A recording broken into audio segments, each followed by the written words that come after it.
So in structured programming, the greatest feature is top down using top down modular approach for designing. By that, program can be understood 100%, and the modules can be divided like this, and the developer can have 100% control over the coding and all that. Coding and debugging will be easy, program development will be easy. Okay, and here control, they can achieve perfect control over the project, because if it is a single unit, monolithic and all that, uh, when program is so large, they never have control. Now, because of this design technique, any big program is a collection of a set of simple set of modules. Each module is small, comparatively it is smaller, and they can have 100% control over that, and development is easy, and debugging is easy, and maintenance also will be easy. And second one, control structures. Actually, in the previous chapter, I explained about all the control structures. Actually, there are all languages and programming languages provide only three types of control structures. They are sequential control structure, selection control structures, and iterative control structures, which is known as loop control structures. And sequential control structure is the default one. For that, no much explanation is required. As far as selection and iterative are concerned, they are very core, and several variants are being provided. And if you understand the functionality and features of every variant, you in every situation which one you have to choose, that you can know. By that, actually, your program, your coding is nothing but a composition of control structures.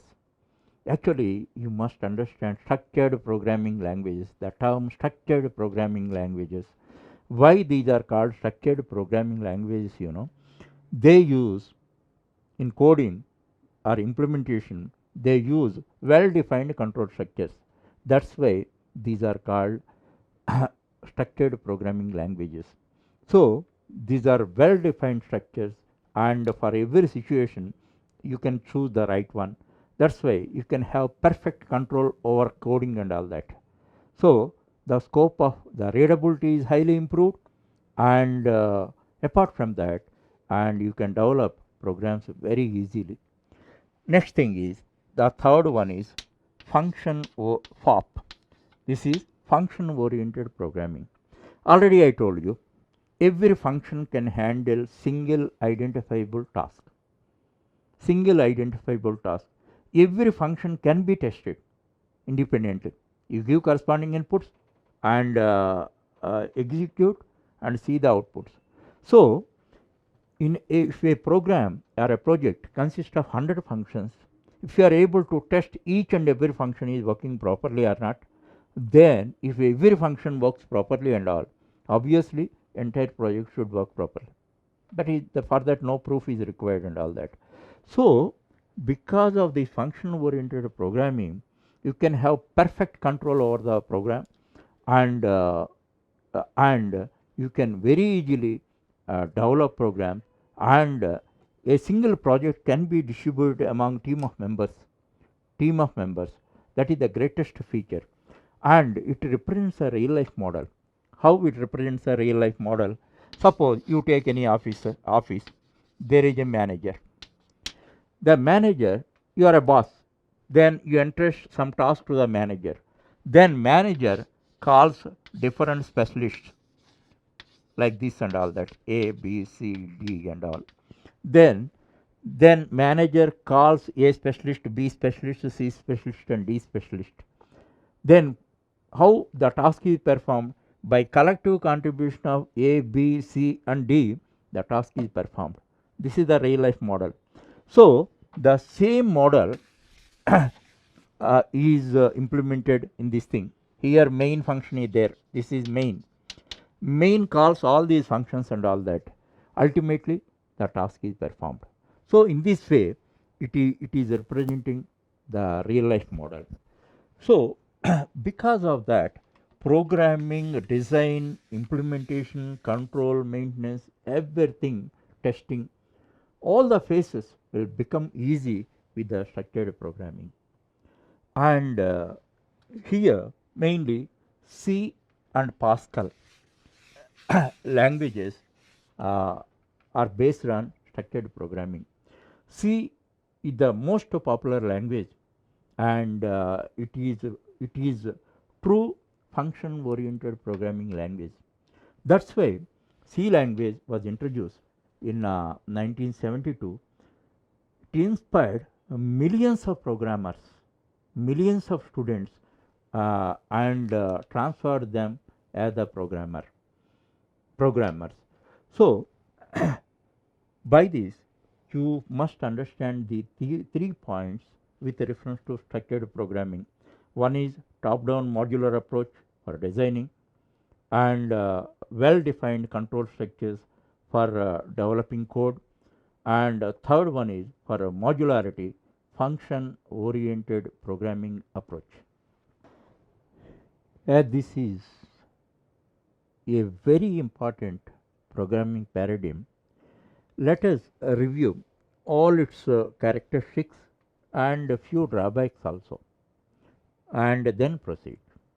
Actually, you have to understand that the next advanced one is object oriented programming paradigm, and this structured programming paradigm is subset of object oriented programming. That's why here you should have perfect control, perfect command over the strategies and all the characteristics of this paradigm. The first one is design. Design purpose, it is based on top down modular approach. Then any large task is dissected into small modules, and each module can be under the control, perfect control of the developer.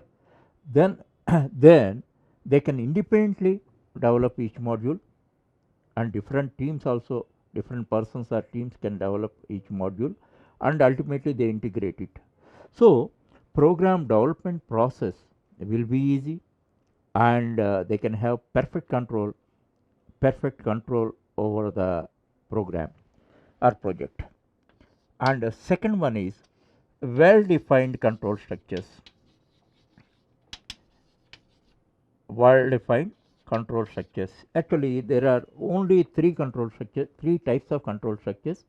Out of that, the first one, sequential control structure, is a default one. Anybody can understand that. Next, second and third, selection control structures and loop control structures are iterative control structures. There are many variants and all that. On that, you have to get expertise by practicing. Then, in every situation, which variant is suitable, rightly suitable, efficient, readable, all that you decide and do that. And number three, FOP. This is supports function orientation, and all that. Each function deals with only single identifiable subtask. However simple it is, if it is a identifiable and independent subtask, a separate function should be defined. And here, fourth one, modules and functions. This is little confusing concept for a beginner programmer, but this example will help you a lot. Now, here you see, any program is dissected into modules. Module is a subtask. With reference to the program, student program, now you see all the whatever records a school or college maintains and all that is this. Now we can segment them like three core subtasks. One is relating to admission, second one related to fees, third one related to examination. You know that, you can easily understand that. That is module. And if you take individual module admission, there may be a set of functions, because set of individual subtasks, and features as far as concerned a set of individual subtasks, and as far as examination is concerned, there are individual subtasks. For more clarity purpose, I have given a described the subtasks also: reading marks, testing pass or fail, evaluating grade, and print report. Okay, and one more special feature what we have to grasp is it supports both local variables and global variables. Now we see global variables. Global variables can be accessed by all the modules or functions. Functions is like a general data. It is like a drawing room in your house. Drawing room anybody can occupy, but your family members may have their separate rooms and all that. So in the same way here local variables, a function in order to perform its task it requires certain data. It is purely required by it. Other functions may not require that. That's why if it requires, it may define its own local variables. Every function may or may not, it's not compulsory, but requires, it defines the local variables like this and all that. And one more thing, these functions may interact with each other. One function, the services of one function may be used by other functions. A function can pass data to other function. A function can receive data from other function. In that way, functions can interact with each other. And here certain drawbacks are there. What is the main drawback is, suppose if you take this example 5 plus 4. 5 and 4 are data members, plus is a function or operation. Okay. Now as far as 5 and 4 are concerned, those are independent. If I tell 5, you are able to understand it may be 5 rupees or 5 articles or 5 persons, like that. 5 you can understand, 4 also you can understand. If I tell you plus or add, immediately ask me one question: what I have to add? For adding purpose you want data, understand? So what you can understand here, data is core and independent, functions are secondary, functions are not dependent, not independent, those are dependent on data. Okay, if you take any function to maybe plus, minus, multiplication, division or anything, those are depending on data. For manipulating data, those are created. In such situation, in this thing, what we labeled function oriented programming language, actually main focus is on function, secondary focus is on data. That is not good, no? Actually you have to give first priority, first focus on data. Functions are created for data, data is not created for functions. That point is not noted, that is undermined here. In function orientation, mainly the more focus is given on function, that is the one drawback. And other drawback is, because of this global data, all parts of the program can access it freely. There are unrestricted access. By that, inadvertently or accidentally, some manipulations may be made. So because of that accidental or inadvertent changes, other part of the we can get unexpected results from the program. That is a danger, because with the global data is very convenient, but that some scope of accidents are there. These are some few points.